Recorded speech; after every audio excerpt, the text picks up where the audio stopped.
আলহামদুলিল্লাহ, আপনারা দেখতে পারতেছেন আমি এইমাত্র আমার মোরগের ভ্যাকসিন নিলাম। দেখেন, আপনারা কষ্ট করে চোখে বা গালে খাওয়া দেওয়া লাগবে না।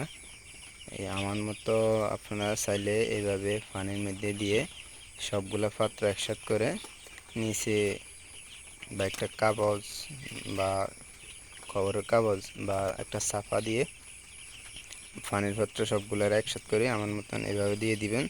দেখবেন আপনাদের মোরগে সুন্দর করে খেলে বা আগের থেকে অনেক অনেক গুণ কষ্ট কমে যাবে আপনাদের।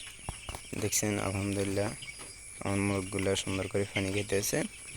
আর একটা কথা বলে রাখি, ভ্যাকসিন দিবার 1 থেকে 1.5 ঘন্টা আগে মোরগের পানি সবগুলো উঠে ফেলবেন। কেন, যদি আপনি পানি যদি না উঠান তাহলে কি হবে, যে মোরগে যে পানিগুলো আপনি দিবেন ওই পানিগুলো টানবে না, খেলে তার তো ফ্যাট বাড়ে। আর যখন আপনি 1-1.5 ঘন্টা আগে মুরগির পানি উঠে দিবেন তখন কি দেনের সাথে সাথে ভ্যাকসিনটা যখন একটা পানির পিপাসা থাকবে তখন তারা এইভাবে খেয়ে নেবে। তখন আর আপনার আর যত দ্রুত আপনার পানি শেষ হবে তত আপনার মুরগির লাই এবং ভ্যাকসিনের জন্য ভালো।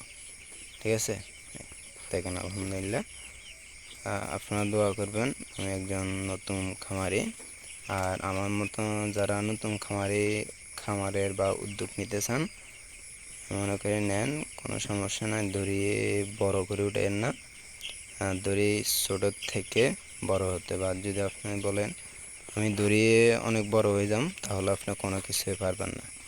সব কিছু আস্তে আস্তে ছোটোর থেকে বড় হতে হবে, আস্তে আস্তে ধাপে ধাপে ওজন উঠতে হবে। যে ধরেন আমি আলহামদুলিল্লাহ প্রথম অবস্থা আমি মোরগ উঠালাম 300, এই ধরেন 300 আল্লাহ এবার সামনের দিকে আস্তে আস্তে আমি বাড়াবো। এভাবে যদি আপনারা আমি যদি দৌড়িয়ে 500-1000 মোরগ উঠে, তাহলে আমি তো কখনো এটা নিয়ে কাজ করি না বা কখনো এটা চাই না। আমি হুট করি তো যদি মোরগ উঠে আমি আইলে যাব, এই কারণে ধরিয়ে আস্তে আস্তে ছোট্ট করে নেবেন। আর আপনারা যারা নতুন খামারি হতে চান তারা আগে যারা পুরান খামারি আছে তাদের সাথে সম্পর্ক রাখবেন, যোগাযোগ করবেন, সব কিছু বিস্তারিত বুঝে শুনে তারপর খামার দেবেন। তাহলে আমি মনে করি আপনার মোরগের লাই সব কিছু নিরাপদ। তো ঠিক আছে, এখনকার মতন ভিডিও রাখলাম। আলহামদুলিল্লাহ, সবাই ভালো থাকবেন। আসসালামু আলাইকুম। আর আমার জন্য দোয়া করবেন। আমি ইতি তাওহীদ।